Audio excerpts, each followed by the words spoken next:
When I was a student in university, I had a professor in a seminar on the Roman historian Livy in Latin, who gave an assignment that I hated. He told each student, each of the 10 of us, what we had to do, and he said, Sitney, you are to notice every present participle in Livy that we're reading. I want you to note them all and write an essay on Livy's use of the present participle.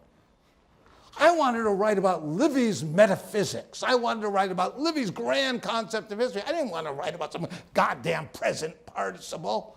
It almost killed me. Best class I ever took. I somehow managed to do it, and I began to become suddenly sensitive to the way in which a sentence was constructed, a Latin sentence, and that affected the way in which my English sentences were constructed. And I realized that this had made a deep impression on me because in writing visionary film, I began to notice little ways in which filmmakers had moved the camera or put two shots together.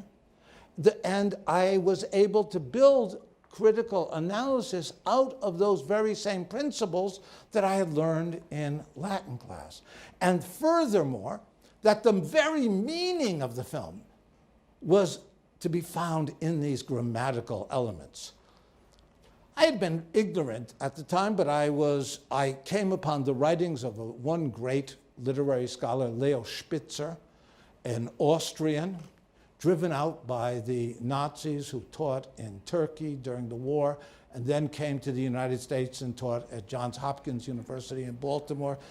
Hardly ever wrote a book, but he wrote numerous essays about little linguistic elements in Molière or Cervantes or Whitman, and there was yet another great model for me.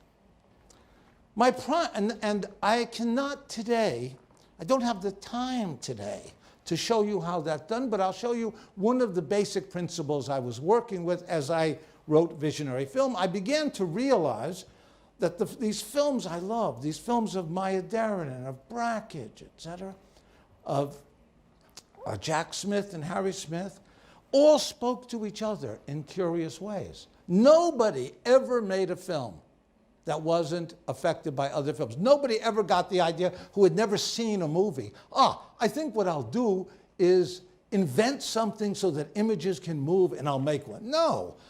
People go to movies and they are inspired. I want to make something like that. Or as the great Michael Snow said, I made movies because none of the ones I saw did what I wanted to see.